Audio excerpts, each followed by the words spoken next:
sideline. You don't want to go head-to-head with that man. Steelers, stop me if you've heard it before, outgained in a win. They've been outgained every single game this season, and there they sit at 6-3 following a 23-19 win over the Green Bay Packers. 6-3, the best 9-game start since 2020, that 9-0 start. We'll see what the Steelers can do with this 6-3 start, but it's another win here on Sunday. Well, Kenny, your coach Mike Tomlin told us this week this defense has an appetite for the big moment. What's it like to watch what they're doing to close out games? Yeah, it's awesome. It's awesome. Wish we executed in our drive and let them, watch us take a knee on it. But, we'll be better there. But they always show up in these big-time moments, and it's awesome to see. We get caught up in numbers, and I know you guys have to answer questions about it pretty much every day. What do we need to know about what this team is building and how you guys are winning games? Yeah, we're just finding ways to win. I think that's the most important thing. I can't, tell you too many other things besides that, but at the end of the day, we come home with a win. That's all we care about, so we're just going to keep pushing that way. What strides do you think you did make offensively in this one? Balance was great again. We lacked some explosive plays today where we usually had some in some previous games. We had that. If we had that working, I think it would have been a complete day for us offensively, and we would have gotten the end zone more. Congrats. Enjoy it. Thank you, man. Appreciate it. The only stat that matters is the one in the win-loss column, as Kenny Pickett loves to defer to, because that's the only one that reflects positively upon these Steelers. But 6-3 is the start, outgained in each of their 9 contests. Outgained here on Sunday, 399 to 324. Back in studio alongside Ryan Wilson, Joe Musso here to break this one down. Ryan proudly wears that Steelers shield somewhere underneath that beautiful suit and tie. We're looking for the feel-good win here for the Steelers. Was this that? I mean, or was this another? It was somewhere between the yuck win and the feel-good win, but the performance makes you feel what? Last time we talked Steelers, it was after the Thursday night game with the Titans, and I was pretty fired up, despite the win. As angry as you could be after a win, but understandably so. This one felt a little better. Kenny Pickett just talked about it with Evan, where he said we didn't have very many explosive plays. They literally had, I'm checking right now, 1 play over 25-plus yards, whereas the Packers, who scored 36 points in the first half throughout this season up until this game, had 6 explosive plays of 25-plus yards. The good news is that the Steelers were able to lean on the run game, something that's been mostly missed over the first 9 weeks. Got going against Tennessee on Thursday night. They went for 205. Jalen Warren continues to carry the load. Najee Harris is getting going, so that's important. Offensively, with the quarterback situation, it's still up in the air, and Kenny Pickett said it. They need to play more consistently. But again, the defense bent but didn't break. Jordan Love probably had one of his best games of his young career, and I don't know if you feel great about it, other than the fact that you got the win. You are 6-3. You are inside the playoff bubble. But I don't know if this is sustainable. The same conversation we had with B-Mac last week. But, hey, it is what it is. You're 6-3. Bill Parcells, you are what your record says you are. And you're – can't say without laughing. You're one of the best teams in the AFC right now. You certainly, by record, are. But the ceiling that you allude to here – it's no higher than the Shire. I mean, it is. It's right here. It's Hobbit-sized. That's right. It is. The ceiling does not say much about this Steelers team, but to raise that ceiling and feel like this 6-3 means something moving forward, is that only a Kenny Pickett issue? No, it's not entirely Kenny Pickett. We've talked about the offensive shortcomings with Matt Canada. He's now on the bench, and they're 2-0 with him on the bench, so maybe that's a direction you go.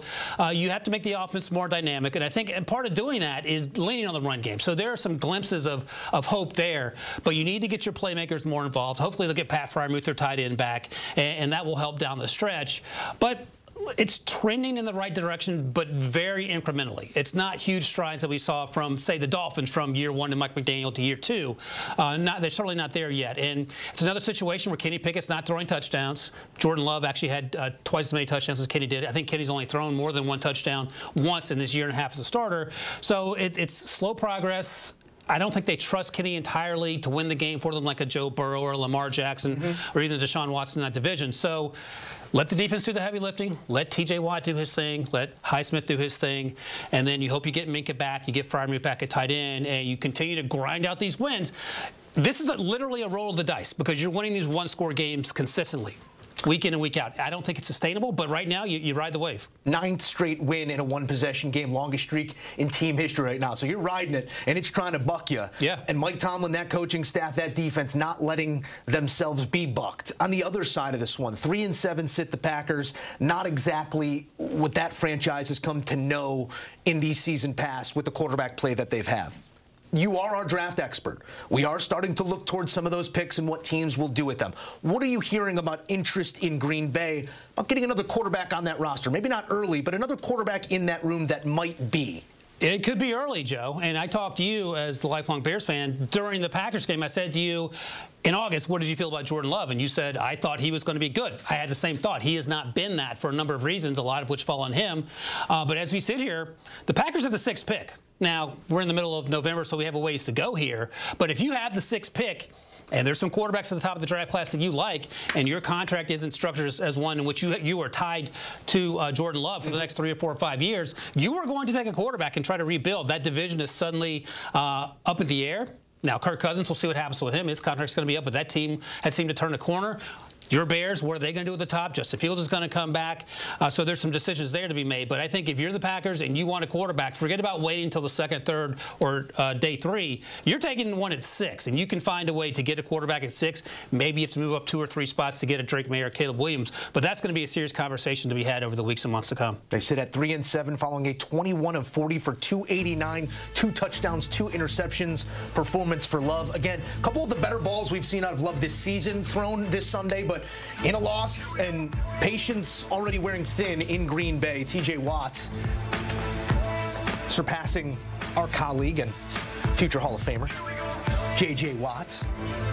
Is that bust already up?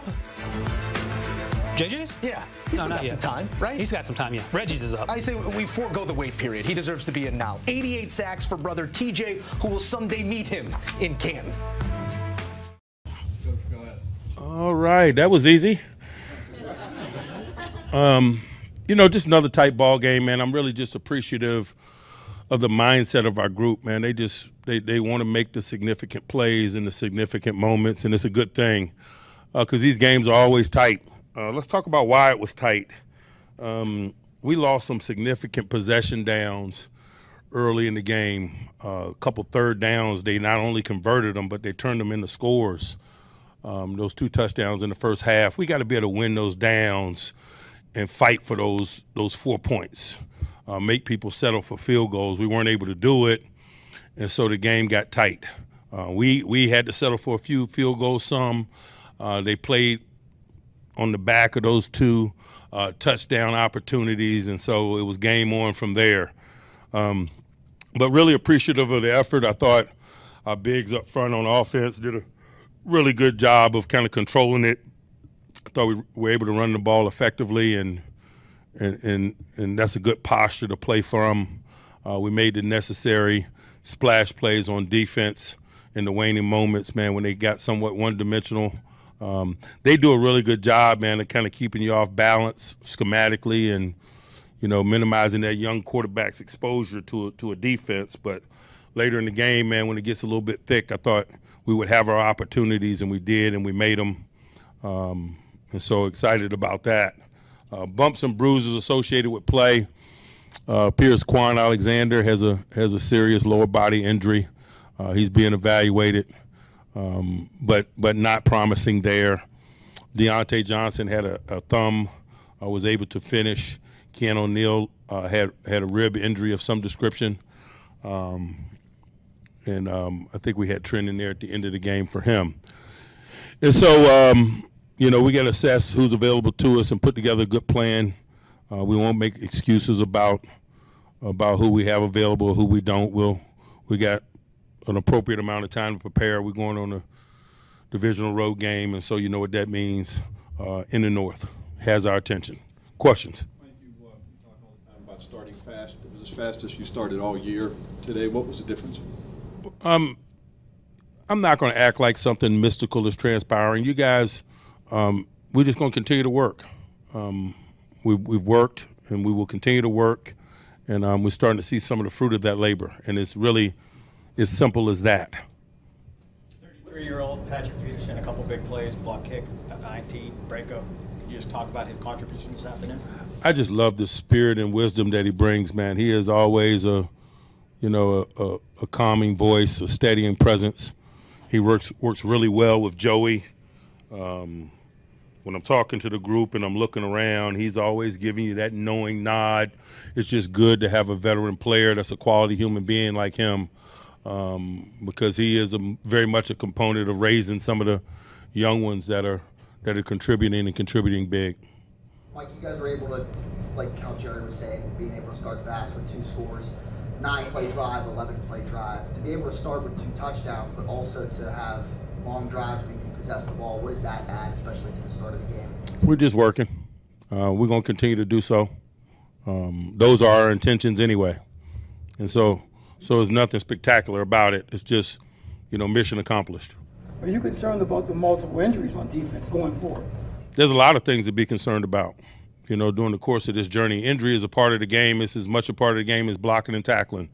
I've learned over the years not to worry about those that are not available to me, but to focus my energies on those that are available to me to make sure that they are ready and prepared and focused. And so that's my general mindset regarding injuries. Ran the ball really well the last 2 games between both guys. Anything that's just starting to round into shape now, the run game? It feels that way. It really does. But keep watching. You know how it is. We face a really stout defense here coming up here this week from what I hear. The guys you have available, how important was it Landon Roberts, especially after Quan went down, and keeping him steady on the inside? Landon's been here the whole time, and he's been a quality contributor the whole time, so I'm not going to pretend like he did something today that he hasn't been doing. He's a quality veteran player. He's a really good communicator. He takes the run game personally. Those are the reasons why we acquired him in free agency, and he's consistently provided that. First 100-yard game for Jalen. What do you appreciate about the way he runs/plays the game? He just plays hard. He runs hard. He plays hard. He's a tough, hard-working young man. He's deserving of the recognition and the production that he's providing. Broderick settling in there at second start right tackle. I think he's been really good, and I think we have been really good. You can't deny that. Coach, your thoughts on the defense basically not giving up a TD the rest of the game in the second half? I'm more concerned about those 2 we gave up on possession downs in the first half, to be quite honest with you. We need those 8 points. We get people in possession down football. We need those. We need those. Not only did they convert third downs, but they got the ball in the end zone on those 2 possessions. And so we take that personally. Is Patrick Peterson about as good as there is coming off that edge and on timing that extra point? Man, Pat was a rookie, and he had a reputation for doing that. And, we double cadenced him, and I think we got him to jump off sides. And so this is not a new skill that he has. We've known about it for some time. We were playing them out in Arizona. I think we got him to jump off sides as a rookie, and he and I had a little exchange, a laugh about it in game. He's been a dynamic player in that area. What's it like as a head coach to have Chris Boswell? It's automatic. I've been really blessed here in the time that I've been here. I've been here a long time and essentially have had 3 kickers. And so that continuity, man, that ability to deliver with a high level of consistency is, we don't talk about it enough, but rest assured it's appreciated. 0 turnovers by the offense in the last 2 games. Can you just comment on that? That's the turnover component of play is one of our key ingredients for engineering victory. Not only do we have to take care of the ball, but we have to get the ball.